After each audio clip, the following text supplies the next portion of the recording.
আসসালামু আলাইকুম বন্ধুরা, আশা করি সবাই সুস্থ আছেন। বন্ধুরা, পুরো পৃথিবীতে আলোচিত এবং সমালোচিত এখন ডিপার্টমেন্ট অফ গভর্নমেন্ট এফিসিয়েন্সি যুক্তরাষ্ট্রের নতুন একটি শাখা।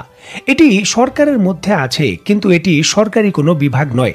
সরকারি বিভাগ হতে হলে একে কংগ্রেসের আইন দ্বারা প্রতিষ্ঠিত হতে হতো। যুক্তরাষ্ট্রের প্রেসিডেন্ট মিস্টার ডোনাল্ড ট্রাম্প একটি নির্বাহী আদেশের মাধ্যমে এই সংস্থা তৈরি করেছেন এবং এই সংস্থার বর্তমানে প্রধান হিসাবে দায়িত্ব পালন করছেন বর্তমান পৃথিবীর অন্যতম বড় ধনকুব মিস্টার ইলন মাস্ক।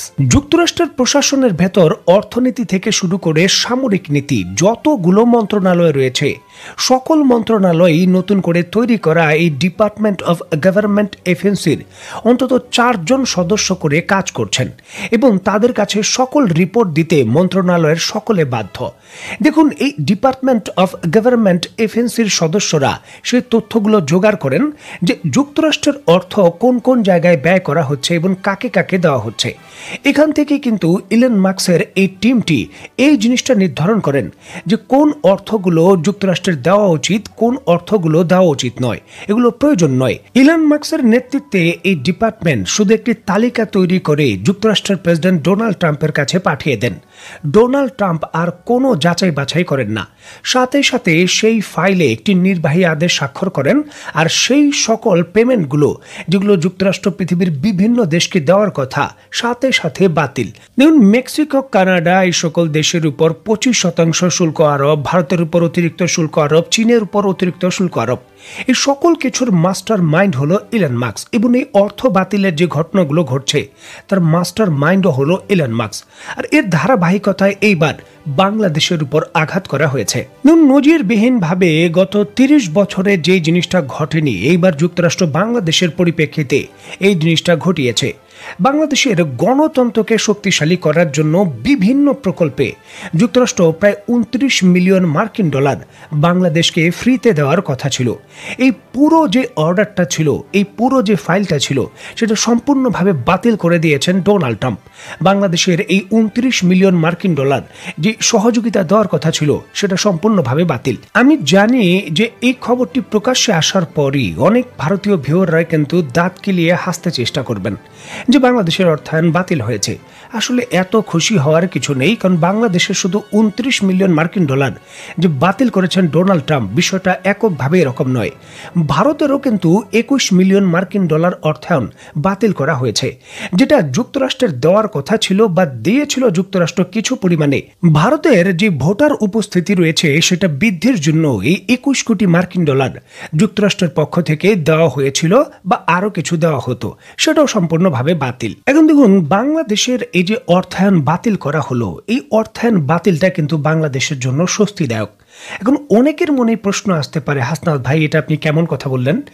বাংলাদেশকে অর্থায়ন করা হতো ফ্রিতে, এটা বাতিল হয়েছে আর আপনি বলছেন এটা ভালো হয়েছে, এটা স্বস্তিদায়ক। কি করে এটা সম্ভব?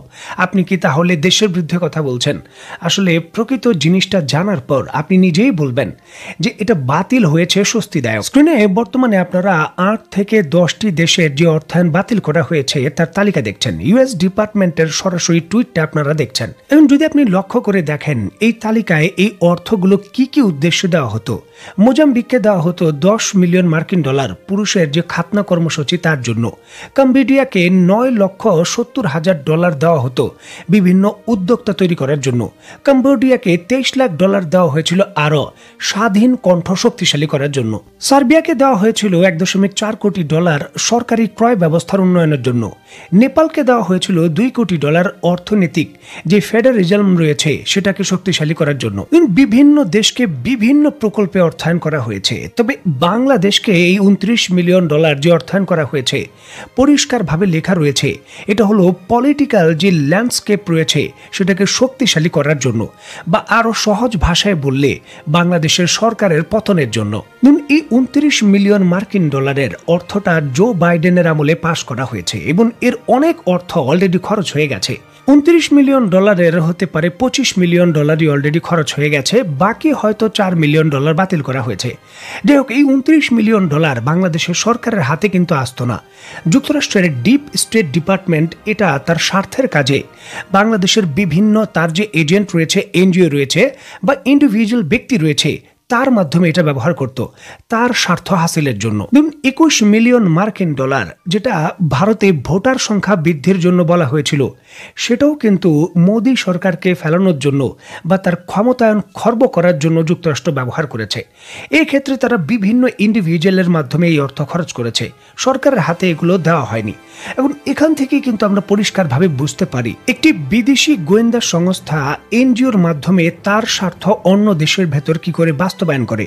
এখন দেখুন, এই যে গণতন্ত্রকে শক্তিশালী করার জন্য যুক্তরাষ্ট্র 29 মিলিয়ন মার্কিন ডলারের যে প্যাকেজ, যার বেশিরভাগ অর্থ ব্যবহার হয়ে গেছে, কি কারণে হয়েছে, কিভাবে হয়েছে সেটা ভিন্ন বিষয়।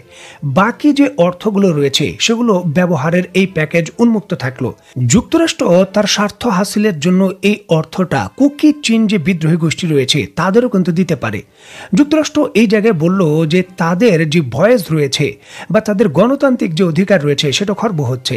আমরা এই অর্থটা দিলাম পাহাড়ি মানুষকে বোঝানোর জন্য যে এখানে গণতন্ত্রের গুরুত্ব কত, বা এখানে তারা গণতান্ত্রিক সিস্টেমে কি করে যুক্ত হতে পারবে। এই কথা বলে যুক্তরাষ্ট্রের এই ফান্ডিংটা ইন্ডিভিজুয়াল একজন ব্যক্তিকে দিয়ে দেওয়া হলো। এখন তিনি কি কাজে ব্যবহার করবেন, কিভাবে ব্যবহার করবেন, তার অজুহাত বা তার ডিটেলস বাংলাদেশ কিন্তু চাইতে পারবে না। মানে পরিষ্কারভাবে ইউএস এইডের কিছু কিছু প্রজেক্ট যুক্তরাষ্ট্র সুনির্দিষ্টভাবে বিভিন্ন দেশকে চাপে রাখার জন্য বা তার সরকার পরিবর্তনের জন্য ব্যবহার করে। এখন দেখুন, ইউএস এইডের অধীনে এই 29 মিলিয়ন মার্কিন ডলার যদি বাংলাদেশের হাঙ্গার কর্মসূচি, যেগুলো ক্ষুধার্ত মানুষ আছে তাদের খাদ্য কর্মসূচিতে দেওয়া হতো বা সরকারের সরাসরি দেওয়া হতো অর্থায়নটা, তাহলে চিন্তার বিষয় ছিল না। তবে যুক্তরাষ্ট্র এই অর্থায়নটা বাংলাদেশের ইন্ডিভিজুয়াল ব্যক্তি বা সরকারি কর্মসূচির বাইরের ব্যক্তিকে চুজ করে দিল, সেটা বিপজ্জনক বিষয়, যেটা অবশ্যই আমাদের দেশকে অস্থিরতার কাজেও কিন্তু ব্যবহার হতে পারে। দেখুন, এই ঘটনা আমরা জানতামই না, এই ঘটনা আমাদের জানার কোনো কথাই নয়। শুধুমাত্র ডোনাল্ড ট্রাম্প এবং ইলন মাস্কের যে প্রতিশ্রুতি যে বিপুল পরিমাণে যুক্তরাষ্ট্রের অর্থ বলা হয়ে থাকে প্রতি বছর 160 বিলিয়ন ডলার শুধুমাত্র বিভিন্ন দেশের সরকারকে নিয়ন্ত্রণ করার জন্য যুক্তরাষ্ট্র এই ইউএস এইডের অধীনে এই ধরনের প্রকল্পে খরচ করে, যেগুলোই কিন্তু এখন ধাপে ধাপে বিভিন্ন ফাইল থেকে আমরা জানতে পারছি। যার উদাহরণ হলো এই 29 মিলিয়ন মার্কিন ডলার যেটা বন্ধ হয়ে গেছে। অবশ্যই বাংলাদেশের জন্য এটা স্বস্তিদায়ক বিষয়, কারণ বাকি যে অর্থ ছিল সেটা বাংলাদেশকে অস্থিরতা করার বা যুক্তরাষ্ট্রের একেবারে সরাসরি স্বার্থে ব্যবহার হতো, যেটা বাংলাদেশের স্বার্থে ব্যবহার হওয়ার সুযোগ খুব কম ছিল। যুক্তরাষ্ট্রের সকল অর্থায়ন কিন্তু আবার খারাপ নয়। যেমন ধরুন যে বাংলাদেশ যুক্তরাষ্ট্রের কাছ থেকে ম্যাক্স প্রো যে এপিসি রয়েছে সেগুলো ক্রয় করেছিল। স্ক্রিনে নিশ্চয়ই আপনারা দেখতে পাচ্ছেন এই এপিসি গুলো ক্রয় করেছিল। এক একটি এপিসির দাম ছিল 13 মিলিয়ন ডলারের মতো, যেখানে পুরো প্রায় 8 থেকে 10টি এপিসি আমরা ক্রয় করেছিলাম, যার পুরো বিলের 30% আমরা দিয়েছি। বাকি যে অর্থটা রয়েছে যুক্তরাষ্ট্র বাংলাদেশের প্রতিরক্ষা সহযোগিতার অধীনে সেটা দিয়ে দিয়েছে।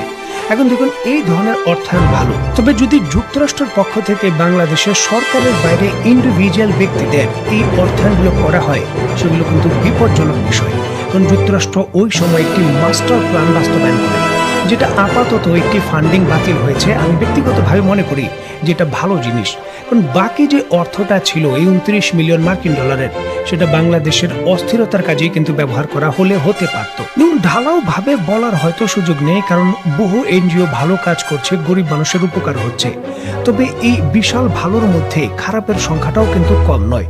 যারা এই ধরনের বিদেশি ফান্ডিং এর অধীনে, তারা কিন্তু ওই সকল দেশের স্বার্থ পরিষ্কারভাবে বাস্তবায়ন করছে, যেটা এখন সরাসরি উন্মোচন করে দিয়েছেন ইলন মাস্ক এবং ট্রাম্পের সরকার। দেখুন, এইডের অধীনে বিভিন্ন দেশের অর্থায়ন কোথায় যাচ্ছে, বাংলাদেশে কি কাজে ব্যবহার হচ্ছে, সেগুলো কঠিনভাবে নজরদারি করার এখন কিন্তু সময় এসে গেছে। এটাকে উপেক্ষা করার আর সুযোগ নেই। যে জায়গায় যুক্তরাষ্ট্রই বলছে যে ওই অর্থগুলো খরচ করার দরকার ছিল না, এটা অন্য দেশকে অস্থিরতার কাজেই কিন্তু ব্যবহার হতো।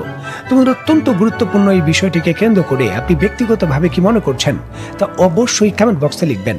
তো বন্ধুরা, আজকের মতো বিদায়। নতুন কোনো ভিডিও নিয়ে আবার দেখা হবে। সেই পর্যন্ত সবাই ভালো থাকবেন, সুস্থ থাকবেন এবং বাংলাদেশকে ভালোবাসবেন। আল্লাহ হাফেজ।